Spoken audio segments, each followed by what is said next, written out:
Hey everybody, my name's Ryan, and here at eTrailer we install, test fit, and review a lot of different parts.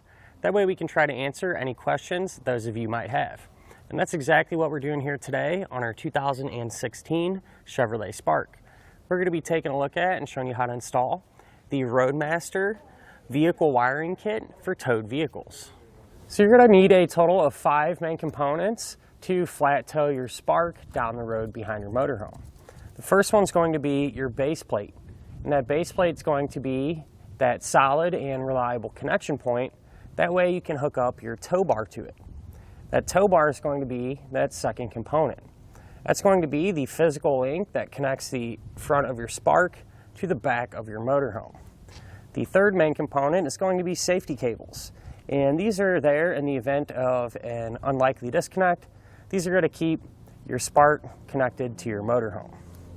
The fourth main component is going to be tow bar wiring, and the wiring is going to transfer the lighting functions from the back of your motorhome to the back of your Chevy, keeping you safe and legal. And last but not least, the fifth main component is going to be a braking system, and that braking system is going to apply the brakes in your Spark whenever you hit the brakes in your motorhome, and that's going to help bring you to a more safe and predictable stop. And this is a perfect example on how the wiring is going to work. As you can see, we have the left turn signal going on our motorhome, and it's transferring back here to the left turn signal on our Spark. But not only are we going to get the left turn, but we'll also get our right turn, our brake lights, and our running lights. So we have all of our bases covered to stay safe and legal. Now, what's pretty nice about the bulb and socket is that it's going to be completely isolated from your Chevy's factory wiring. We're not going to need to tap into that at all. So if an electrical issue or short were to occur on the motorhome side, you're not going to have to worry at all about potentially damaging any of your factory electronics, which to me, that put my mind at ease. These electronics nowadays are really advanced, and you don't want to do anything to jeopardize those. And with this kit, it's something you're not going to have to worry about. I really like the fact that this kit uses LED bulbs, so they're up to date with the times. They're super bright, and you know they're going to last a really long time. You're not going to have to worry about changing them out nearly as much as you would with those standard incandescent type bulbs. And they have a nice modern appearance to them as well whenever they're on, so they kind of look cool.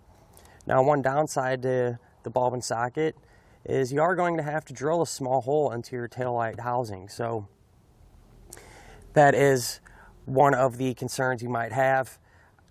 I do suggest sealing that up really well when you do that. That way you don't have to worry about leaks or anything.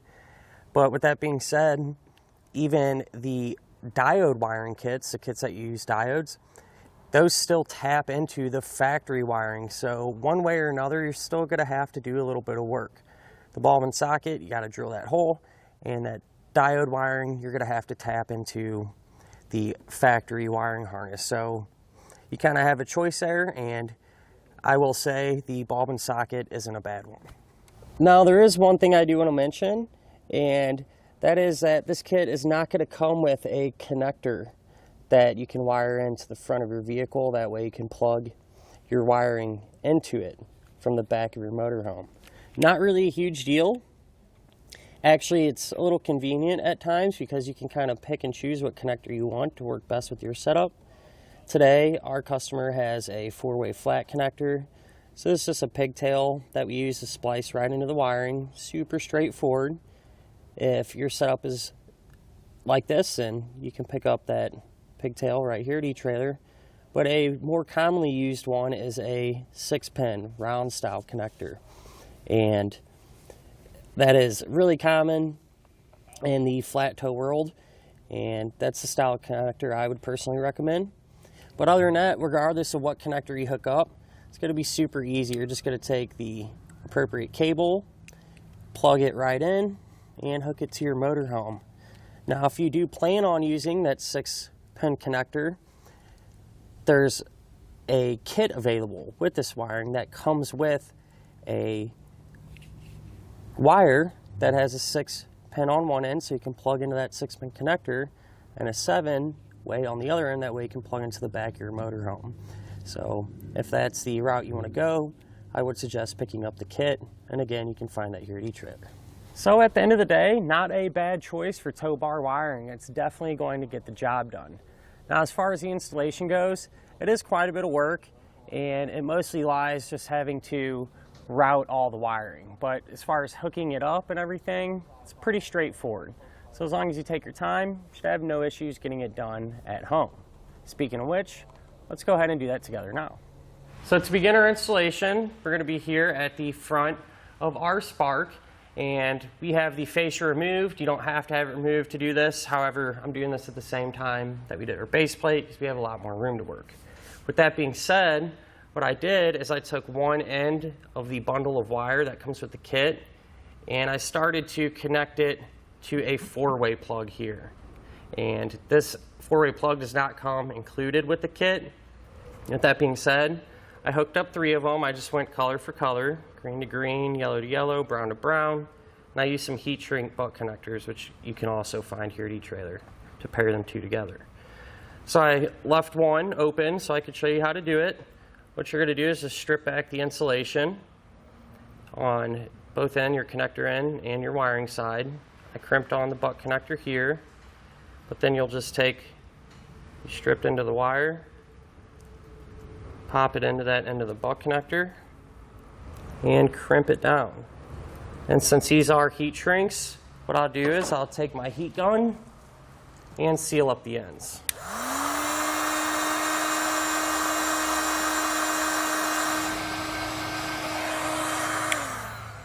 Once we have that all connected, we can run the bundle of wire from the front here towards the back of our vehicle. So I'll go ahead and do that now and show you the path that I took to get back there.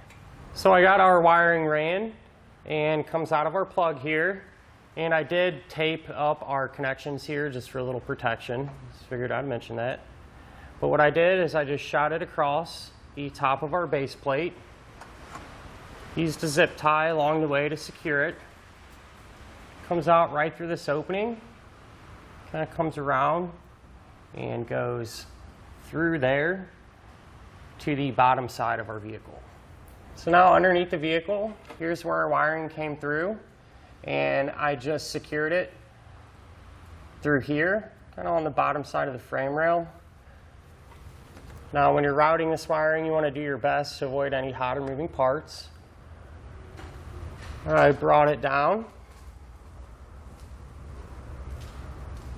Kind of comes down. There's actually a plastic panel here. If you kind of pull down on that, you can kind of sneak the wiring in under there. Comes out right here. Pushed it through this hole in the frame. Continued back with it. Shot it straight through here. Again, make sure you zip tie it along the way. And I started to push it up and to the side. There it comes over our axle. And then right in front of the coil spring, there's a hole in the frame. Pushed it through that hole towards the back of our vehicle, where our wiring comes out through there. So here's the rest of our bundle. What we're going to do now is kind of let this hang here and move up top and get our taillights removed. So to get our taillights removed, we're going to open up our rear hatch, and they're going to be held in place by 2 Phillips head screws. We'll get those removed.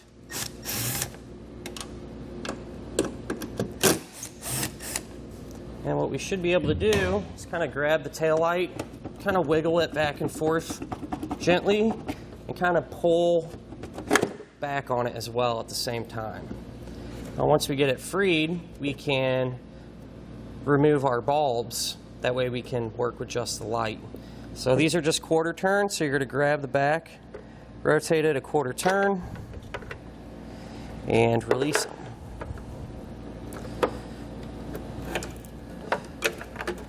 So I'll just set this light to the side for now and repeat the same process over on the passenger side.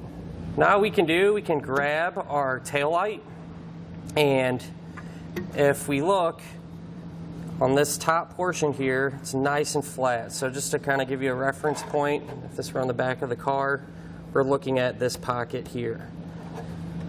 So this flat surface, we need to drill a hole. That way we can get our bulb inside of the housing.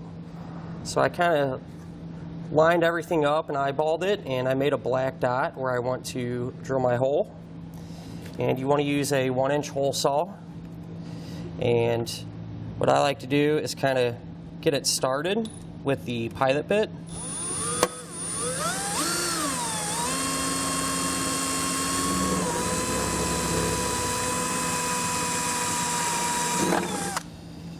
And then kind of hold it upside down like this. That way when we're drilling with our hole saw, all the shavings are going to fall down and not get trapped inside of our taillight housing. And since this is plastic, you want to be real careful. You want to take your time. I typically find using low pressure and higher speed does a better job as opposed to really putting a lot of pressure on it. Gonna get everything lined out here and drilled out.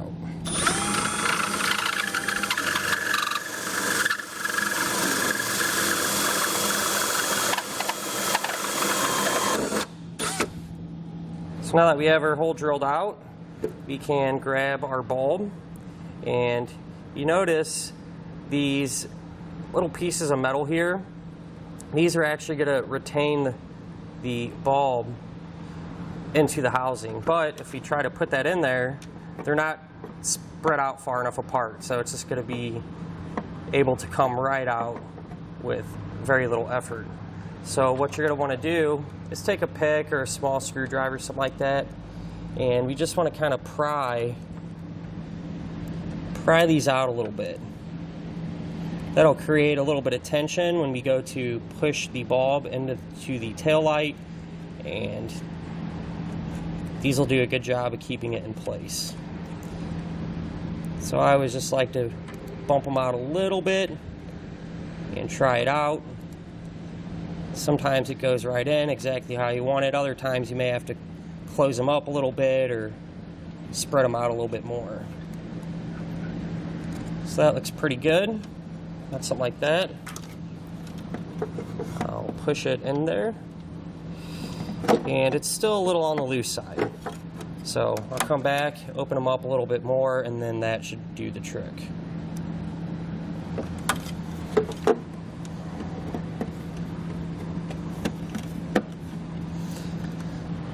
So that's exactly how we want it. We want it to kind of snap in there and not be able to pull out easily at all. So what I went ahead and did is took some silicone and sealed everything up really good. That way we don't have to worry about any moisture or water getting inside of there. So I really blobbed it up there. That way it'll be extremely sealed. You can pick some of the silicone up right here at eTrailer. Now while this is drying, what we're going to do is repeat this same exact process for our other taillight. So now we can start to get our wiring set up. So here's where we let it hang underneath the vehicle for the time being, and all I did was just push the wiring up through our taillight pocket. So pretty straightforward there. You can kind of pull up the slack, and what I've done is just separated each wire. Originally they're all connected like that, they're bonded. You can just put a slice in between them and kind of peel them apart. With that being said, over here on the driver's side, we're not going to have to worry about the green wire over here, so I'll just push that back down through, out of the way for now.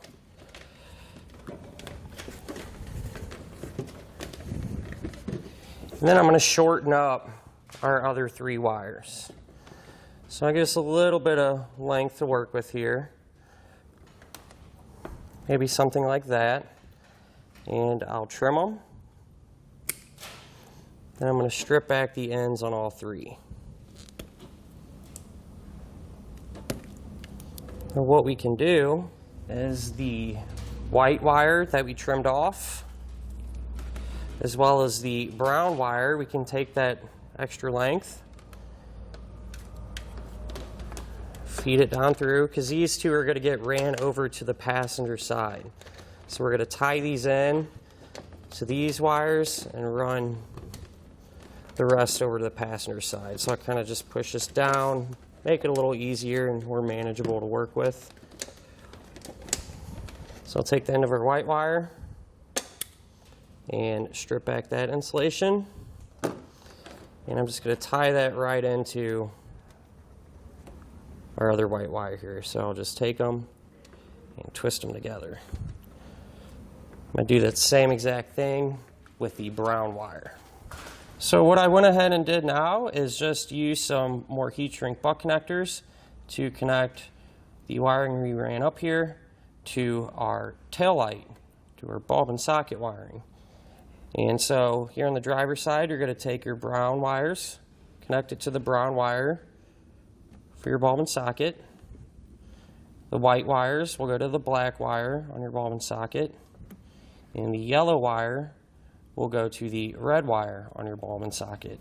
Now the kit does come with butt connectors to make these connections. They're not heat shrink, and they'll work just fine. However, I do highly recommend switching over to these. They're just a lot more durable and will really do a great job at preventing any potential corrosion. So what I went ahead and did is just do some electrical tape to really help keep everything nice and sealed. And at this point, we can reinstall our taillight bulbs. Just going to push them back in place and rotate them that quarter turn. That will re-secure those. Sometimes they can be a little tricky to get lined up, but get all three of those back in. And then we can just reinstall our tail light the opposite way that we removed it.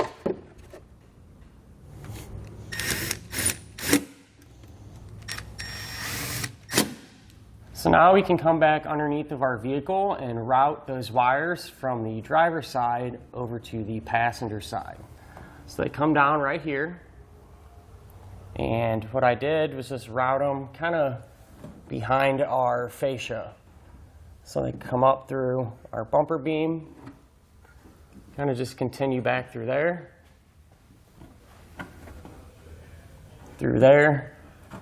and they go up into the taillight pocket. Now before I pushed them up into the taillight pocket, I added a ground wire. So you have a lot of extra length on those three wires that we just pushed up. So what I did is I cut maybe 2 foot off of the white wire and created a ground. And that's this right here. So all I did was attach a ring terminal, crimped it on, and then I used a screw to secure it to the body of our vehicle. You want to ground it to a nice thick piece of metal like we have here. That way it will ensure a good ground. With that being said, I also pushed our ground wire up into the taillight pocket as well. So I went ahead and hooked up our taillight over here on the passenger side, pretty much the same way we did on the driver's side. So here's where all of our wires come up. The green wire is going to get butt connected to the red wire here. The brown wire is going to get butt connected to the brown wire. And our white wire, as well as that white ground wire, that's going to get connected to the black wire here. So now that we have everything connected up, we can go ahead, plug our light bulbs back into the taillight housing and reinstall the taillight the opposite way that we removed it. So now it's a good idea to test our wiring out to make sure everything is working properly. So I just hooked up to a tester box, and we can turn on our taillights, our left turn signal, our right turn signal, and our brake lights. And that'll finish up our look at and our installation of the Roadmaster Vehicle Wiring Kit for towed vehicles on our 2016 Chevy Spark.